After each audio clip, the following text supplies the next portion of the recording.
দীর্ঘদিন ধরে আপনি গানের সঙ্গে যুক্ত, গান করছেন, গান শেখাচ্ছেন, মানে একদম রীতিমতো পারফর্মার আমি বলবো। একটা কথা আমাকে অনেক সঙ্গীত শিল্পী বলেছেন, সেটা হচ্ছে যে গদাই আগে কান তারপরে গান। অবশ্যই।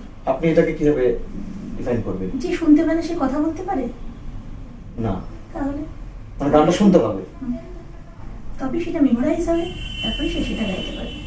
আচ্ছা, দ্বিতীয় বিষয় সেটা হচ্ছে যে এই চটজলদি সেলিব্রিটি হওয়ার একটা প্রবণতা আধুনিক প্রজন্মের অনেক ছেলে মেয়ের মধ্যে দেখতে পাচ্ছি। মানে একটু গান টান করলাম, গান টান শিখেছি, ক্লাসিক্যালটা মোটামুটি রপ্ত হলো, তারপরে কিছু ব্যান্ডের গান টান নিয়ে তারা মঞ্চে উঠে গান করছে। ভাইরাস তাদের গানগুলো কিন্তু পাবলিক হিসেবে নিচ্ছে না, মানে যারা গান টান বোঝে তারা বোঝে না। এদের প্রতি আপনার বার্তাটা? না, ওদের না আমি দোষ দিই না, এই কারণে দিই না, হয়তো ওরা কিছু শিখেছে, কিছু গাইতে পারে, না হলে মঞ্চে উঠে গাইতে পারতো না। হয়তো ওরা দেখছে যে ফেসবুক খুললে এমন বহু লোক কিছু না করে সেলিব্রিটি হয়ে গেছে। আচ্ছা, তখন ওদের মধ্যে তো একটা ফ্রাস্ট্রেশন তৈরি হয়, মানে আমি তো ওদের বয়সটা পার হয়ে এসেছি, তখন মনে হয় আমি তো গানটা শিখেছি, তাহলে আমি কেন গাইবো না। এবার গাইতে গাইতে চর্চা করতে করতে মানুষের এগোয়। আমি যদি মনে করি আগে আমি লতা মঙ্গেশকর তৈরি হবো তারপর আমি গান গাইবো, তাহলে জীবনে কেউ কোনোদিন শিল্পী হতে পারবে না। ওদেরকে উৎসাহ দেওয়াই তো উচিত, ওরা করুক, ভুল হোক না, ভুল হোক, কে 100% ভালো গায় করুক, ওরা সবাই গান গাক যারা গাইতে পারে। গানটা তো মনের ভালোবাসার জন্য, আমি তো উৎসাহ দিই সবাইকে।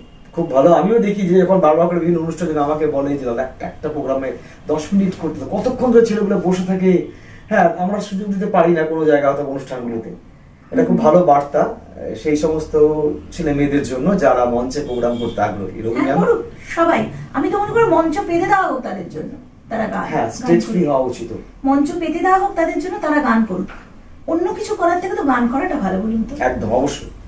এবার দ্বিতীয় সেটা হচ্ছে যে বর্তমানে একটা টেন্ডেন্সি দেখা যাচ্ছে বিভিন্ন ছেলে মেয়েদের মধ্যে যে গানটা শিখলাম হচ্ছে 8 পর্যন্ত, ভালো গায় 8 পর্যন্ত শিখলাম, বেশিরভাগই কনটেন্টে পড়া ছেলে মেয়ে, ইংলিশ পড়াশোনার চাপে 8 থেকে কি করলো, প্যারেন্টস গানটাকে অফ করে দিল, দিয়ে ওকে পড়াশোনার দিকে ঠেললো।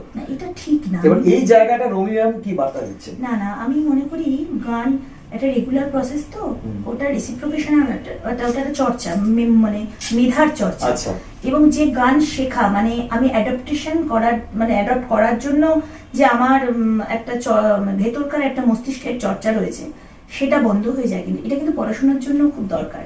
মানে আমি স্কুল ড্রেস পরে গান শিখতে যেতাম, সেখান থেকে এসে আমি প্র্যাকটিক্যাল ক্লাস করতাম, আমার সায়েন্স তো ছিল। আচ্ছা। আমি আমার উচ্চ মাধ্যমিক পরীক্ষার সময় গান বন্ধ করিনি, কোনোদিন গান শেখা বন্ধ করিনি। আমি জানতামই না গান শেখা বন্ধ করতে হয়। না, পড়াশোনা করে ইন্টারাপশন হবে। বাও।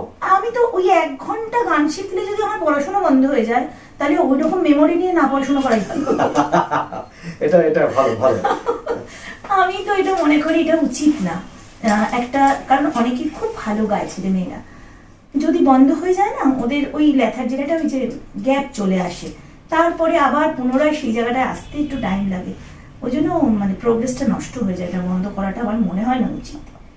আমি নিজে করিনি বলে তাই আমি বলছি যে আমি পছন্দ করি না। একদম। আরেকটা বিষয় সেটা হচ্ছে যে দীর্ঘদিন গান শেখাচ্ছেন, গান শিখছেন, গান করছেন, পারফর্ম করছেন, কয়েকটা প্রজন্ম আপনি দেখলেন, আপনি নিজেও এক প্রজন্মের, আমি যেমন আপনার থেকে সিনিয়র, আমরা একটা প্রজন্মের, তো এরকম বিভিন্ন প্রজন্মগুলো আসছে। আপনি আর একটা প্রজন্ম, আপনি আমাদেরই প্রজন্ম ধরে নিচ্ছি আর কি। তো সেই প্রজন্মগুলোকে নিয়ে কাজ দেখছেন, কাজগুলো দেখছেন, গানের জগতের কথা শুধুমাত্র বলবো। আজকের 2026-এর নতুন প্রজন্ম, মানে যারা গান করছে, ছোট ছোট ছেলে মেয়েরা, বয়সটা বলতে হবে, আমি বলছি 7, 8, 9, 5 বছর থেকে গান গায়। হ্যাঁ, সুতরাং আপনি বয়সটা না, 7, 8, 9, 10 যারা টুকটাক পারফর্ম করছে বা গান শিখছে, তাদের মধ্যে সম্ভাবনা কতটা দেখতে পাচ্ছেন? ভীষণ। আমি অবাক হয়ে যাই, আজকালকার ছেলেমেয়েরা কি তাড়াতাড়ি তাদের গলার মেকানিজম তৈরি হচ্ছে। আমাদের সময় যে মেকানিজমটা অন্তত 18 বছর বয়সে গিয়ে তারপর হতো, সেটা সত্যি কথা বলতে খারাপ শোনায়, কিন্তু এটা সত্যি কথা।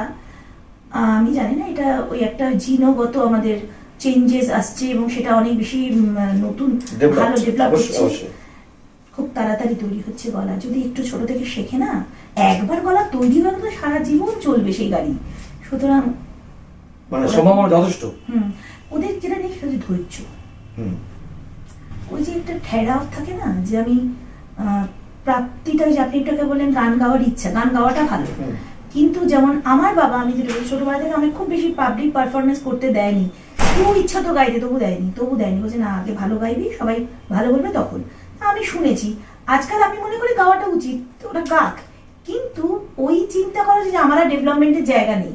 আচ্ছা, মানে গাইছি আমার গানের চর্চার জন্যই, কিন্তু আমাকে ডেভেলপমেন্ট করতে হবে, এই মানসিকতাটা যদি থাকে তবেই তার ভবিষ্যৎ ভালো। আচ্ছা।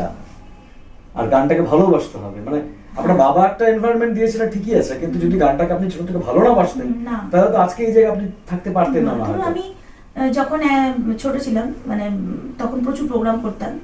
একদিনে ধরুন 3টে প্রোগ্রাম করলাম, এবার আমি বললাম আমার আর শিখে লাভ নেই, আমি তো 3টে করে প্রোগ্রাম করছি, ব্যাস হয়ে গেল। তাহলে হয়তো আমি এই বয়সে এসেও কিছু গাইতে পারতাম না। কিছু তো চেষ্টা করছি, মানে আমি জানি আমার এখন অনেক শেখা বাকি, মানে সমুদ্রের একদম তীরে দাঁড়িয়ে আছি। আমার মনে হয় যে আমার এখন অনেক চর্চা, আমি যদি অনেক চর্চা করতে পারতাম, আমার যদি 24 ঘন্টার জায়গায় 36 ঘন্টা সময় হতো, আর আমি 4 ঘন্টা বসে বসে শুধু রেয়াজই করতাম, তাহলে আমার মনে হয় ভালো হতো। মানে রেয়াজ করার ইচ্ছাটা আমার যে ভীষণ। রেয়াজ করেন, রেগুলার রেয়াজ করেন? হ্যাঁ, রেগুলার রেয়াজ মানে করি। গানের তো ক্লাস চলছে, তার পাশে পার্সোনাল যে রুমি ম্যাম নিজের জন্য রেয়াজ করেন? হ্যাঁ, কারণ রেয়াজ ছাড়া কোনো শিল্পী হারমোনিয়াম পারেই না থাকতে। আর তানপুরাতে? তানপুরাতে? হ্যাঁ, আমি তানপুরাতেই রেয়াজ করি। ক্লাসিক্যালি করছেন? ক্লাসিক্যাল অবশ্যই, ভোকাল বামা ক্লাসিক্যাল। আর যখন কোনো অনুষ্ঠান আসে তখন কি ওই গানগুলো একটু রেয়াজ করেন বাড়িতে বসে বসে, এই গানগুলো করবো, এটা করবো? কিছু তো করা থাকে, আবার কিছু একটু দেখি না, দেখে নিতে হয়। স্কেল টেল। আচ্ছা।